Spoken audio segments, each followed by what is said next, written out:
Assalamualaikum warahmatullahi wabarakatuh. Baik, anak-anak, untuk kali ini kita akan mempelajari materi tentang hidrokarbon. Jadi hidrokarbon ini sangat erat kaitannya dengan kehidupan kita sehari-hari. Contohnya saja pada gambar berikut ini. Kalian tahu kan ini gambar apa? Ini sering kali, hampir setiap saat kita jumpai, kita datangi, karena untuk kebutuhan kita dalam menjalankan kendaraan bermotor. Kenapa kok ini erat kaitannya dengan hidrokarbon?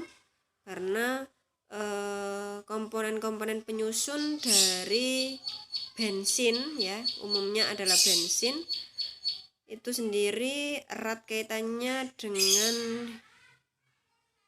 hidrogen ataupun karbon.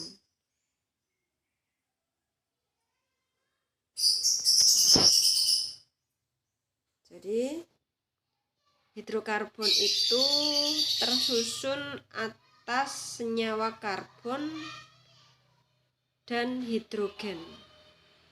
Jadi senyawa karbon tersusun atas atom-atom karbon sebagai komponen penyusun utamanya. Jadi penyusun utamanya adalah karbon yang bersimbolkan C. Karbon itu bersimbolkan C. Dalam senyawa karbon, atom-atom karbon biasanya terangkai bersama atom-atom lain. Kita perlu mengingat kembali materi kelas 10 bahwa senyawa yang dikatakan senyawa itu kan susunan dari beberapa unsur. Nah, kalau di sini ada senyawa karbon, berarti kan karbon itu tidak berdiri sendiri, tetapi ada temannya, terangkai bersama atom-atom lain, yaitu seperti hidrogen atau atom oksigen. Contohnya misalnya dalam atom hidrogen, atom C ini, C ini nanti dia akan berikatan dengan dengan hidrogen. C saat dia berikatan dengan, di sini hanya ada 4, sehingga dia akan membentuk sebuah CH4. Kalau misalnya kita ada C2H6. Kalau C2H6 berarti C dia nanti akan berikatan dengan C. Kemudian setelah itu hanya akan mengikat si atom C ini tadi. Ini adalah H. Ini juga H. Ini juga H. Ini juga H. Ini pula H. Sehingga dia akan membentuk yang namanya C2H6 ini.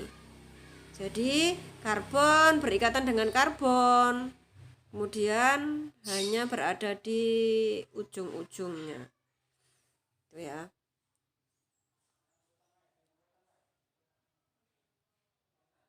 Kemudian lanjut untuk salah satu kelompok senyawa karbon yang sangat vital pada kehidupan adalah hidrokarbon. Nah, itu tadi sudah saya jelaskan. Jadi hidrokarbon adalah suatu senyawa karbon yang tersusun dari atom hidrogen dan atom karbon, sehingga hidrokarbon nanti akan kita temui banyak senyawa C berikatan dengan H, C berikatan dengan H dengan nama-nama yang berbeda-beda. Nanti akan kita bahas di pertemuan selanjutnya. Selanjutnya untuk identifikasi hidrokarbon. Nah, ini ada beberapa cara mengidentifikasinya. Pernahkah Anda mengamati apa yang terjadi ketika minyak tanah, bensin, lilin, kertas, kayu, gula, dan kain jika dibakar? Bagaimana saat, coba bayangkan saja bagaimana saat kalian membakar sebuah kertas. Asapnya bagaimana yang ditimbulkan ketika kalian membakar minyak tanah, membakar kayu, kita beri minyak tanah. Nah, itu kan nanti akan asap yang ditimbulkan itu nanti pasti ada sedikit banyak ada warna hitam. Lah warna hitam itu kalau asap sudah ada warna hitam, maka dia menunjukkan adanya senyawa karbon. Semakin banyak senyawa karbon, maka asap yang ditimbulkan itu semakin pekat. Itu ciri-cirinya identifikasi hidrokarbon.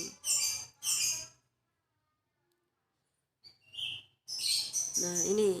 Jadi ketika bahan-bahan tersebut dibakar menjadi reaksi antara senyawa karbon dengan oksigen menghasilkan warna hitam. Gas karbon dioksida atau gas karbon monoksida dan uap air, sehingga reaksi ini disebut sebagai reaksi pembakaran. Jadi yang perlu diingat, reaksi pembakaran itu ya. Reaksi pembakaran itu karbon ini dibakar itu pasti menggunakan gas oksigen. Pasti menggunakan gas oksigen. Nah, nanti dia akan menimbulkan selaga dan karbon dioksida atau karbon monoksida. Kalau menimbulkan karbon monoksida, maka ini bisa menimbulkan racun, sesak nafas, polusi dia. Karbon monoksida ini dia sebuah polusi dan dapat mengganggu sistem pernafasan. Karakteristik atom karbon sendiri itu bagaimana? Satu yaitu atom C itu dapat membentuk 4 ikatan kovalen. Maksudnya bagaimana? Jadi saya jelaskan sebentar. 6 atom atau nomor atomnya 6 C itu. Nah, kalau kita konfigurasikan yaitu menjadi 1S, 2S, 2P, 2. Masih ingat ini pelajaran kelas 10 yaitu tentang konfigurasi elektron. Bila ada 1S2, 2S2, 2P2, maka dari sini kita bisa melihat elektron valensinya berapa. Jadi elektron valensinya adalah dari elektron 2 ditambah 2, sehingga elektron valensinya 4. Karena C itu mempunyai elektron valensi sebanyak 4, maka C ini nanti untuk berikatan dia punya 4 tangan. Nah, ini maksudnya.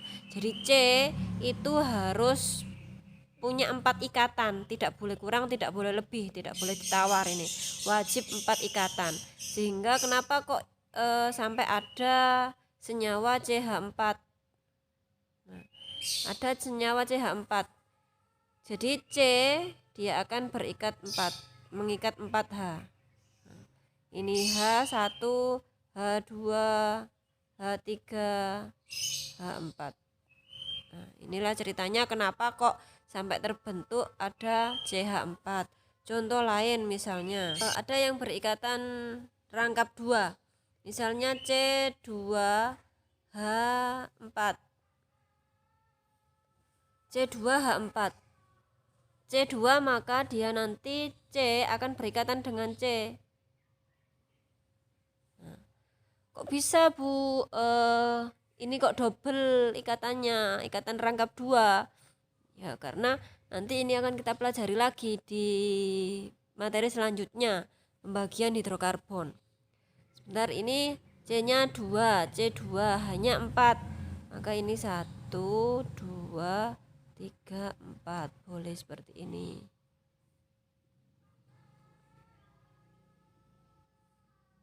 Coba kita hitung. C yang pertama ini, C yang pertama. Dia mengikat 1, 2, 3, 4. Nah, seperti itu. Untuk yang C yang kedua, ini juga 1, 2, 3, 4. Sehingga C itu wajib punya 4 ikatan, tidak boleh kurang atau lebih. Atom C yang kedua, atom C dapat berikatan dengan atom C yang lain sehingga membentuk rantai karbon seperti yang sudah saya jelaskan tadi. Ketiga, bentuk rantai atom C ada yang terbuka, ada yang tertutup. Jadi ini ada alifatik, ada siklik atau alisiklik. Kemudian posisi atom C ada 4, yaitu ada C primer, C sekunder, C tersier, dan C kuaterner. Nanti ini berdasarkan jenis ikatannya. Jadi untuk atom C primer itu dia atom C yang mengikat satu atom C lain. Kalau atom C sekunder itu dia atom C yang mengikat 2 atom C lain. Atom C tersier itu suatu atom C yang mengikat 3 atom C lain. Begitu pula dengan atom C kuarterner. Atom C kuarterner itu suatu atom C yang mengikat 4 atom C lainnya. Misalnya di sini ada CH3, CH2, CH3, CH3,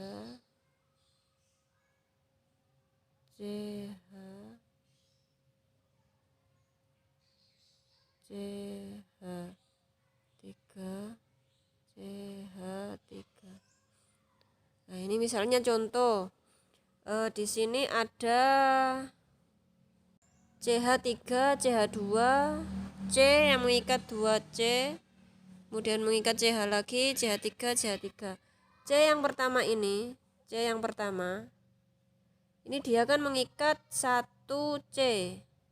Kalau dia mengikat 1C berarti dia dinamakan atom C primer. Nah, C yang nomor 2, ini C nomor 2. C nomor 2 ini dia mengikat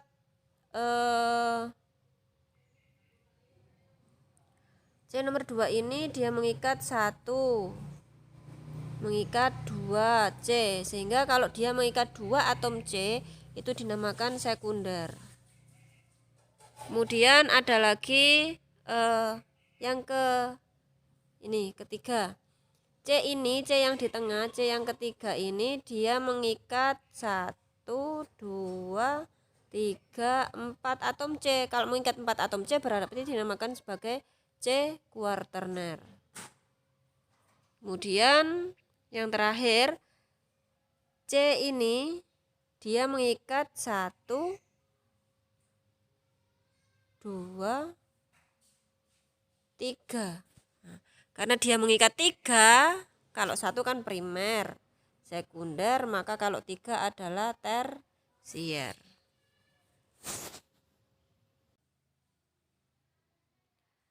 Jenis ikatan, ini ada ikatan tunggal. Ikatan tunggal ini ikatannya cuma 1. Nah, di sini ikatannya cuma 1. Kalau ikatan rangkap 2, nah, C dengan C dia mengikat 2 ikatan.